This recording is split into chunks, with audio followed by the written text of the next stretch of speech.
हमारे साथ आज पर्सिस्टेंट सिस्टम के मैनेजमेंट मौजूद हैं। आईटी की दिग्गज company persistent system software engineering और स्ट्रैटेजी सर्विसेज देती है और साल 2020 के बाद 268% की जोरदार ग्रोथ के साथ सबसे तेजी से बढ़ने वाली आईटी कंपनी बन चुकी है। और आज कंपनी के टॉप मैनेजमेंट से हम उनके नतीजों पर भी बात करेंगे, आगे ग्रोथ आउटलुक को भी समझेंगे और उनसे ये भी समझने की कोशिश करेंगे क्योंकि अब अगला बड़ा इवेंट अब बजट है, तो उससे भी क्या वो एक्सपेक्ट कर रहे हैं, इन तमाम बातों पर हम थोड़ा फोकस करने की कोशिश करेंगे। ज़्यादा बातचीत के लिए हमारे साथ मौजूद हैं कंपनी के ईडी और सीएफओ विनीत तेरेदेसाई जी। विनीत जी, बहुत बहुत स्वागत है आपका शो पर। थैंक यू सो मच अपना समय निकालने के लिए।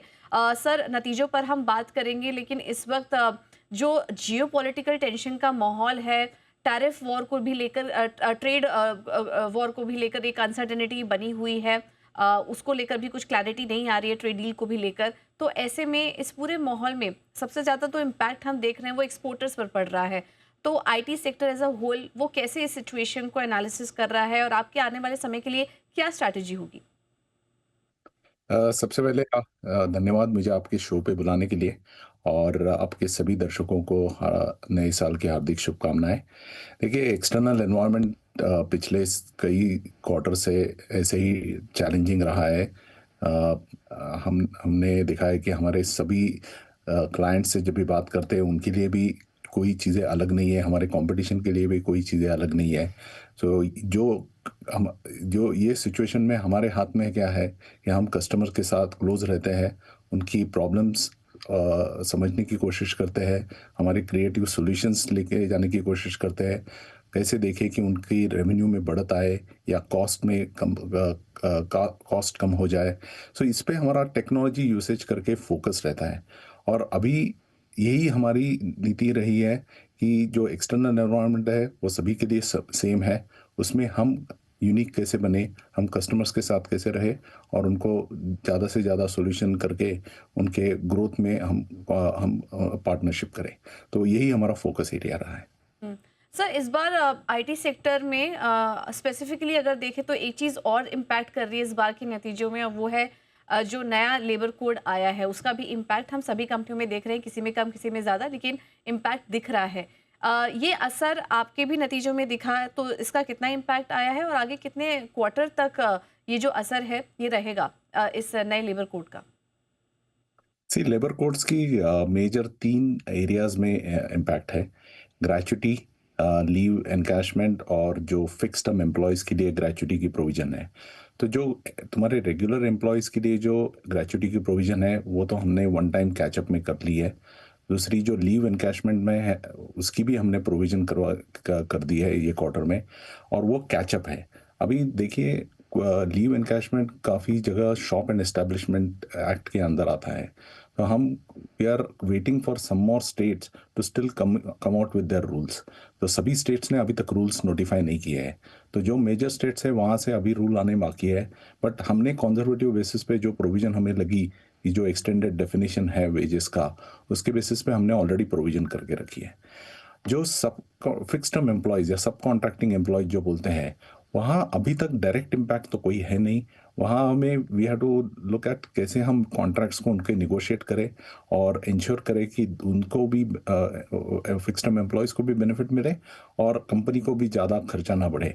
तो उसी के बात पे नेगोशिएशंस चल रहे हैं। अभी के लिए आप समझ सकते हैं कि जो हमने 230 बेसिस पॉइंट का इम्पैक्ट ये क्वार्टर में लिया है, वो मोर और लेस सब कंज्यूम करता है। आगे जो प्रोविज़न होगी वो नए डेफिनिशन के हिसाब से ही होगी, बट उसका इम्पैक्ट ऑन द प्रॉफिटेबिलिटी आगे में ज़्यादा नहीं आएगा। सर, हम आपका रेवेन्यू ब्रेकअप देख रहे थे और नॉर्थ अमेरिका से करीब 80% का कंट्रीब्यूशन आता है। बाकी rest of the world, Europe, India से अगर हम देखें तो करीब करीब 19 से 20% का कंट्रीब्यूशन वहाँ से आता है।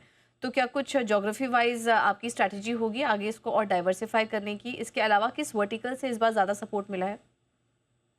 देखिए, हमारा ये नॉर्थ अमेरिका सबसे बड़ा मार्केट है और वो सबसे बड़ा मार्केट रहेगा despite of all the political and geopolitical जो चल रहा है। फिर भी नॉर्थ अमेरिका मार्केट है, स्ट्रांग है और वो कंटिन्यू रहेगा। आप हमारे बाकी के ज्योग्राफीज़ में देखेंगे तो 9% ऑफ रेवेन्यू हमारा यूरोप से आता है वो 9% हमारा काफ़ी साल से वही रेंज में रहा है। इसका मतलब जो हमारी कंपनी 17-18% से ग्रो हो रही है, तो यूरोप भी वही रेंज में ग्रो हो रहा है और उसी की वजह से वो परसेंटेज उतना ही है, उतना ही रहा है। तो अभी हमारी स्ट्रैटेजी रहेगी कि हम देखें कि अगर यूरोप में हमें कुछ अच्छे एक्विजिशन एम&ए कर सके, कुछ अपॉर्चुनिटीज़ मिले, तो उस तरह से हम अपॉर्चुनिटीज़ कॉन्स्टेंटली इवैल्यूएट करते रहते हैं।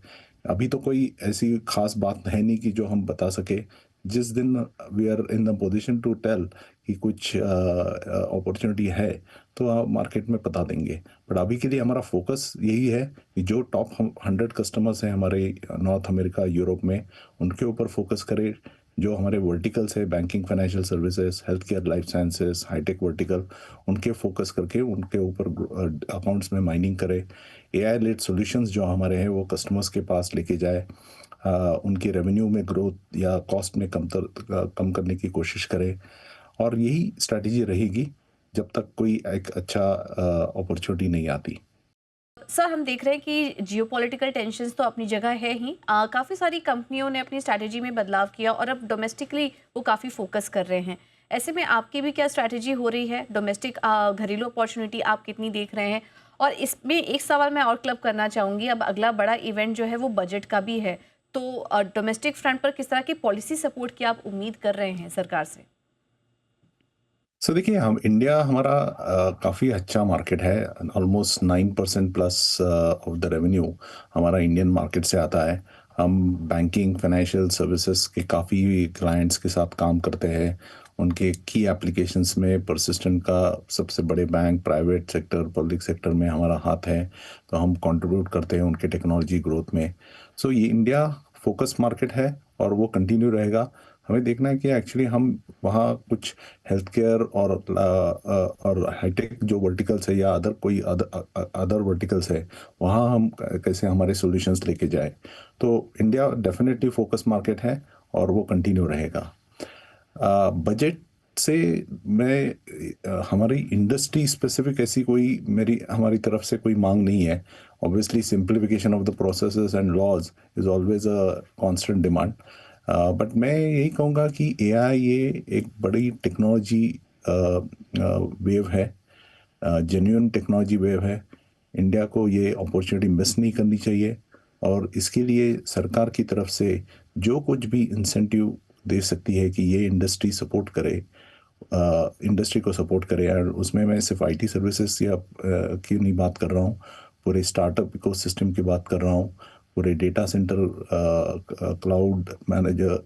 सो ये सब फैक्टर्स को लेके अगर गवर्नमेंट की तरफ से कुछ अच्छे खासे इन्वेस्टमेंट प्रोपोजिशंस की पेशकश हुई, तो that will be the best thing that India can do in this current situation. AI genuinely एक बड़ी टेक्नोलॉजी है और हमें बिलीफ है सबसे लार्जेस्ट टेक टैलेंट इंडिया में अवेलेबल है।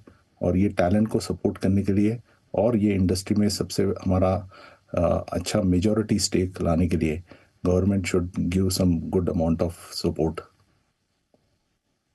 Right, on that note sir, thank you so much आज अपना कीमती समय हमें देने के लिए और नतीजों पर, ग्रोथ आउटलुक पर और सेक्टर स्पेसिफिक भी जो पॉइंट ऑफ व्यू आपने शेयर किए हमारे साथ, उसके लिए बहुत बहुत धन्यवाद आपका।